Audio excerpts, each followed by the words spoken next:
You're now listening to the Adiel Gorel Show. Each episode, I'll bring you the latest news from my discussions with top health and wellness experts so that you can bring yourself into better health. Today, on the Adiel Gorel Show. Everything derives from nature, whether it's synthesized beginning with a petroleum product like plastics or medication is extracted from glands of an animal and then purified and put into a pill. Everything at some point that we're eating, unless it's a whole food, like you take a tomato and you pick it from the vine and you eat it, that is a pure natural process. Although, I got to tell you, unless it's organic with local fertilizer and manure, you're tied into that whole global system of fertilizer and pesticides anyway. Hi everybody, it's very exciting to be here with you again. Today is very special. I'm here with Dr. John Neustadt. John, welcome to the show. Thank you. So, there's so much to say about you. I'm just going to be a little short. You are the founder and president of Nutritional Biochemistry, Inc., respected internationally as a doctor, researcher, and integrative medical expert. You've published more than 100 medical articles, written 4 health and wellness books, and is now a #1 bestseller on Amazon in the field of osteoporosis, which we'll talk about, I'm sure, and I'm looking forward to that. Your research on integrative and functional medicine has been featured in several leading medical journals. This is only a tidbit. There's so much more to say about you. It's a joy to have you here. So, John, clearly you have a passion for what you do. Can you take us through your path, your history, and how you came here with your specialty, all of that good stuff? Absolutely. First and foremost, I love understanding how we work, how us humans function, both in terms of our biochemistry and our physiology, and how we can use that to feel better and live more vibrant, passionate lives. I didn't start out looking at integrative medicine. I didn't even start out in medicine at all. My background, my first degree was in literature. I thought I was going to write novels. I was going to be a great American novelist. And then I started working as a journalist, and I started looking at environmental topics. I wanted to be an environmental writer, but I didn't have the science background. I went back to school, did a whole nother university undergraduate degree, got a BS in botany, where I fell in love, surprisingly to me, biochemistry. And specifically the molecular and cellular biology of plants and ethnobotany, which is how us humans use plants in medicine, commerce, and industry. And during that time, I decided I really didn't want the life of a journalist anymore. I got out. I was writing as a technical and marketing writer in software companies, but never lost my passion for health, a healthy lifestyle. I ended up deciding to go back to medical school and enrolled in an integrative medical program, a naturopathic medical program up in Seattle. And during that time, I just dove headfirst into the research, into trying to understand how we tick and how I can help people understand the underlying causes of what's going on with their health, educate them to use that information to their advantage to feel better and take better care of themselves, and how I can communicate that to the rest of the world. This is really great. That's always the luck and joy that we all have with people that are driven, and then they study, and then they share, and can make our lives better. So that's a very fulfilling thing to know. It seems almost insane, but we are now in a period of time where things are natural or, unnatural. How did we even get here, where the notion of something that's unnatural may be considered a good idea by some? That's an interesting question and a fantastic question. I want to just define quickly what natural versus unnatural means. And that's an important point. It's not a nuanced point just for academic debate, but I get this question in a different way often. Like, I only want to do something natural. So first of all, everything derives from nature, whether it's synthesized beginning with a petroleum product like plastics, or medication is extracted from glands of an animal and then purified and put into a pill. Everything at some point that we're eating, unless it's a whole food, like you take a tomato and you pick it from the vine and you eat it, that is a pure natural process. Although I got to tell you, unless it's organic with local fertilizer and manure, you're tied into that whole global system of fertilizer and pesticides anyway. So I like thinking about this issue of what is going to be the healthiest thing to do and implement to get people to the goals that they want to reach. I have no problem using medications and recommending medications when they're necessary, because sometimes they are, but oftentimes they're not. What happened in the United States, which is different from other countries around the world, is in the early 1900s, a report came out called the Flexner Report. Flexner was a gentleman who was assigned to go around and look at the different medical school education systems in the U.S. And at that time, there were quite a few different ones. There was naturopathic medical education. There was homeopathy. There were bone crackers, and just all sorts of different surgeons, all sorts of different types of methodologies. And he looked at the various types of medicine being practiced. And this one person decided that the only correct way to practice medicine and teach medicine is what we have now, essentially, the conventional reductionist medical approach that is heavily driven by pharmacology, by industrial processes, and by technology. You got to remember, in the early 1900s, a lot of these technological advances were starting to come about. Antibiotics were starting to be discovered and developed. And there was a real love thinking that that was going to cure and solve all of our problems. What happened when that report came out is that Congress decided that that is the only quote unquote valid type of medicine and medical education. And therefore, we're going to start putting our funding only towards those universities who are complying with what we decided through this report was appropriate. And so these other ways of thinking, integrative medicine that emphasized sunlight, diet, exercise, education, empowering the patient, all of those, the funding dried up and the schools started to go out of business. What's happened, however, there's been a renaissance in the way of thinking. People have realized, it's really been from the ground up, that, hey, wait a minute, I'm not getting better. I'm not feeling better. There has to be a different way. Because of the internet and the exchange of information, they're learning about different ideas, and they're demanding it. They're demanding the system starts to change. But it's a slow process, because over the last more than 100 years, it's not just the medical education that's changed, but the legal and economic framework around medicine has adapted to shut out all of these other types of thinking, even though they're scientifically valid and well researched. In fact, in the 1970s, the United States Medical Association lost a Supreme Court case because they were charged with racketeering for trying to destroy the profession of chiropractic medicine, and they lost to the Supreme Court. Well, it sounds like Mr. Flexner wasn't very flexible. Is that the case? So, I think he was rather myopic. It sounds that it's almost tragic.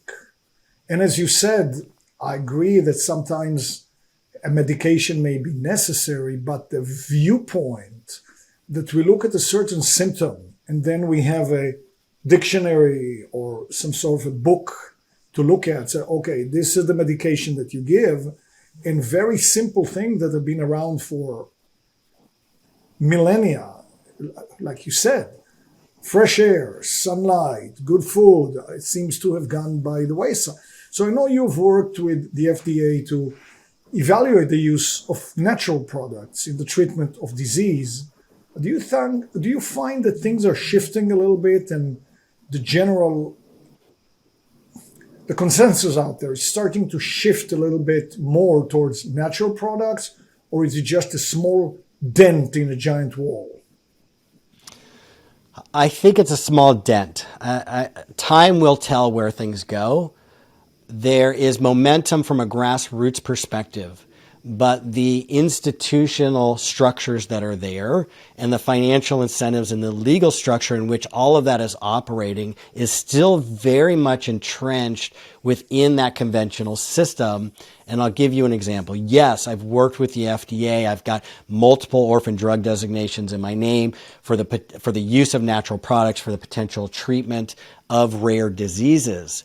But here's where the challenge is. I can present the data. Science speaks for itself. Nobody can argue with the data. And you can get approval for that. But then from going from approval and and that designation, orphan drug designation, then the next step is getting funding. Even though the molecule is natural, it's got clinical trials on it. It's got decades of safety studies on it. It's even got the outcomes data on it that we're looking for in terms of a final market approval from the FDA. The problem is we're then looking at tens of millions of dollars of funding in order to go through the clinical trials and the approval process through the FDA. And because it's a natural product, it can't be patented. Because it can't be patented, when you go to raise money from venture capital firms or private equity companies, the first question they ask is, what's the intellectual property protection? They want to be protected. They want to have their investment protected. And so the legal framework is not there to protect these natural products to be able to navigate the funding and approval processes that are required to get FDA approval. So you've got a lot of very safe, very effective natural products that have been studied that could be helpful, but they're stymied and stifled by the regulatory and legal structure and framework that's there that's not designed to handle this approach. It makes a lot of sense. So the combination of the change in the curriculum of medical schools and the thought process that leads someone to think like a doctor in the sense of more drugs and less natural, became just one component in addition to the pharmaceutical industries. It's not like I'm bashing them. They've done a lot of work that's very beneficial. And look, when you spend tens of billions of dollars on a drug, you want to recoup your investment. But I mean, the financial, the political, and everything else, and the curriculum is starting to really stifle. But I think, as you say, some dents are being made just a little bit.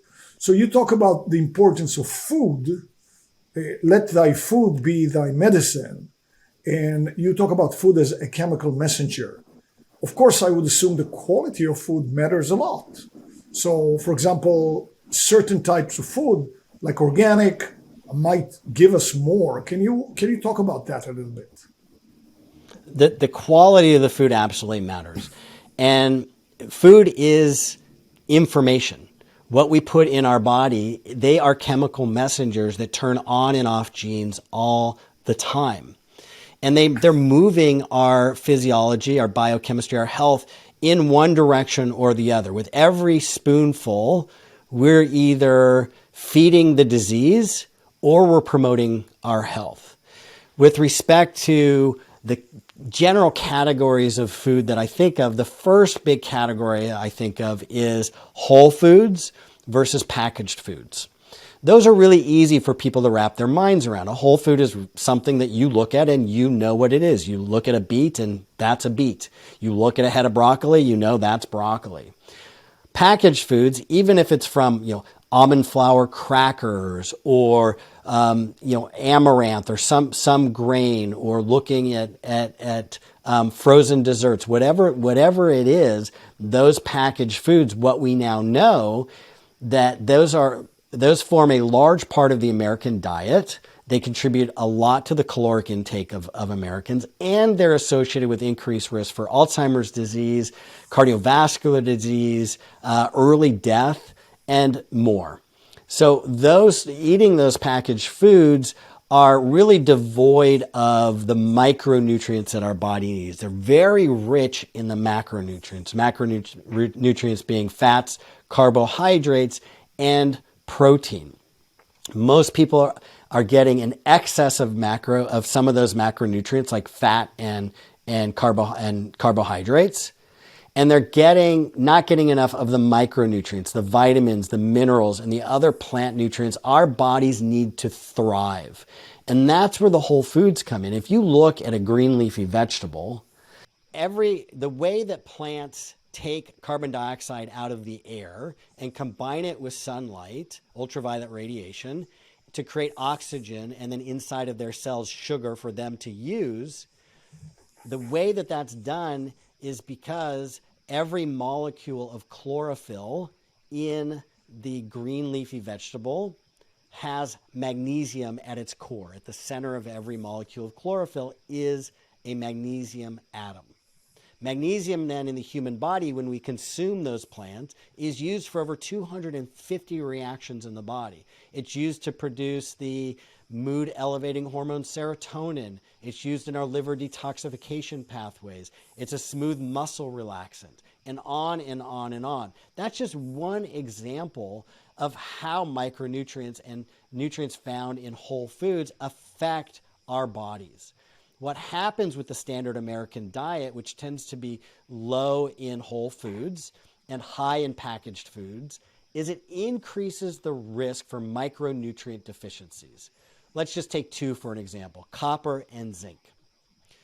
Research out of Dr. Bruce Ames's laboratory at UC Berkeley years ago showed that when you are deficient in micronutrients, copper and zinc are two of them that he looked at, it actually causes damage to your DNA, damage to our DNA that is the same type of damage caused by radiation, by exposure to electromagnetic radiation.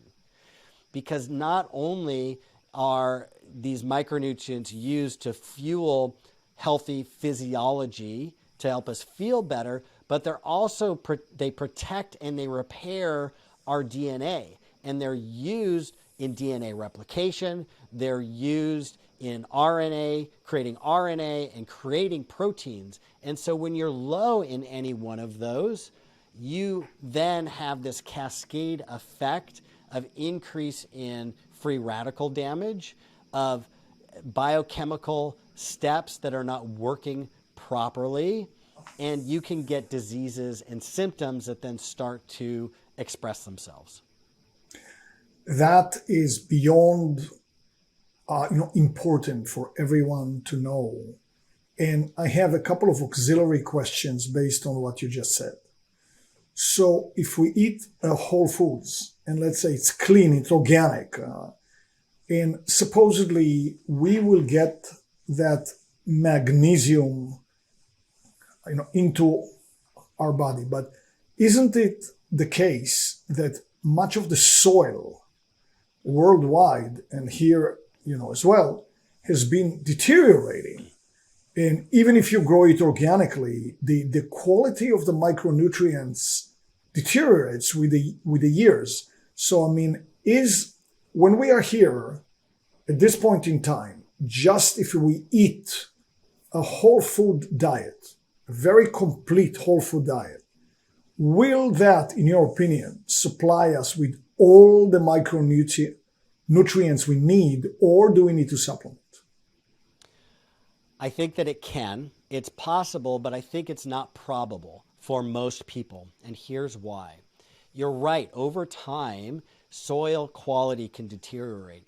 One of the underlying strategies of organic agriculture and organic farming is to build up the quality of the soil.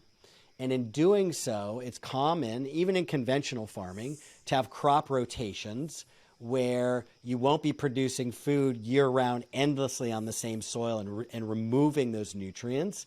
You intercrop, you plant another species of plant there, a legume that can fix nitrogen into the soil, or something that can be tilled back into the soil to deliver the nutrients, more nutrients into the soil, or the soil gets amended with natural fertilizers. There are ways to help prevent that depletion of nutrients in the soil.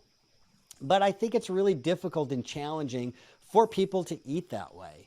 And for what also happens is in the processing of food, I don't believe, first of all, people are eating 100% whole food diet. I know I'm not. It's just not that practical or convenient in today's world.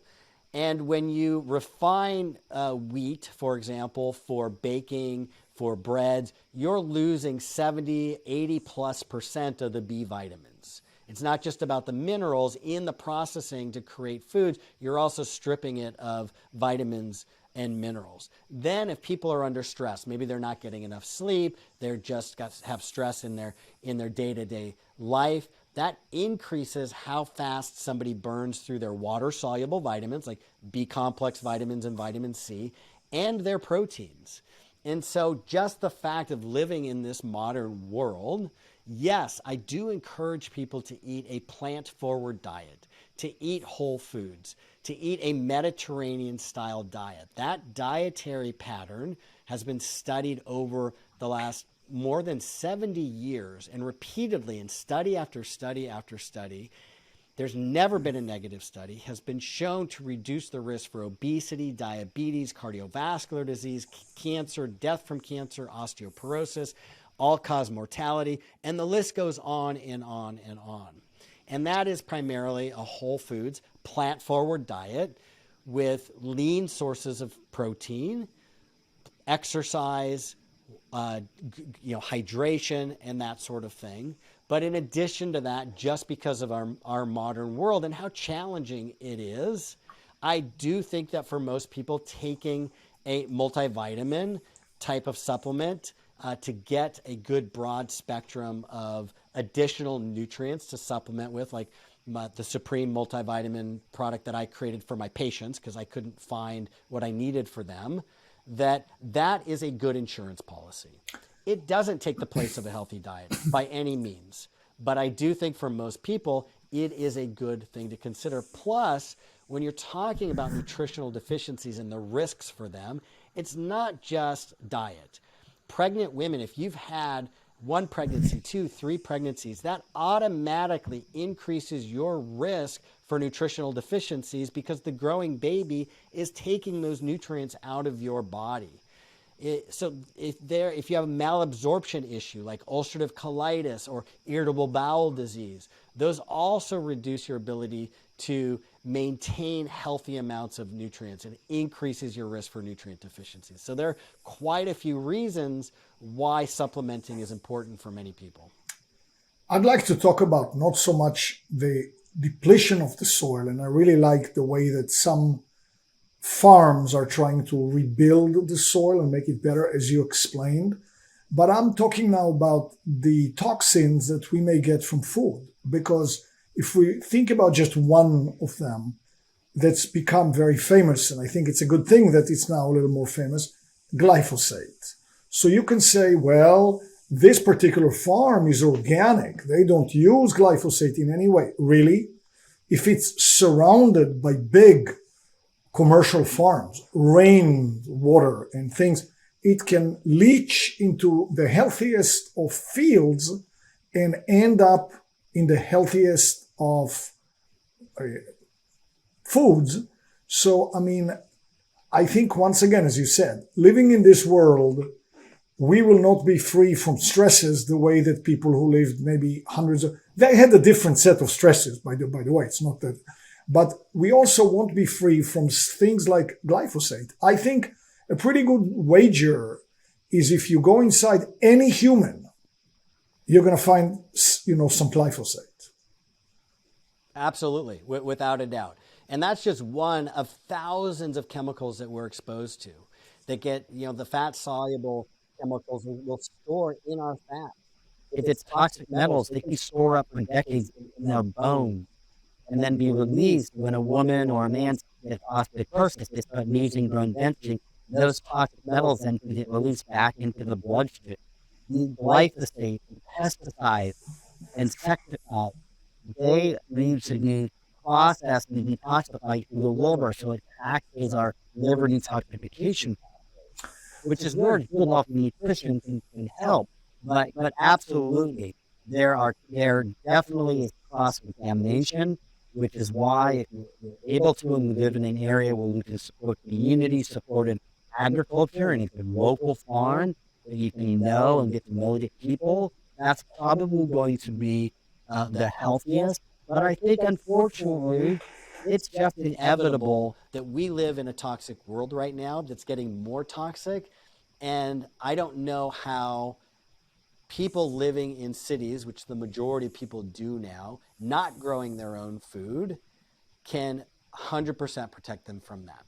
Instead, what I like to talk about are what are things that people can do to minimize their exposure and maximize their body's ability to eliminate toxins they're exposed to minimize the risk of the dangerous effects that they can create. Stay tuned for part 2 of this interview. Thank you for joining us today. I know you love what's coming next in part 2. Be sure to click the subscribe button for more videos.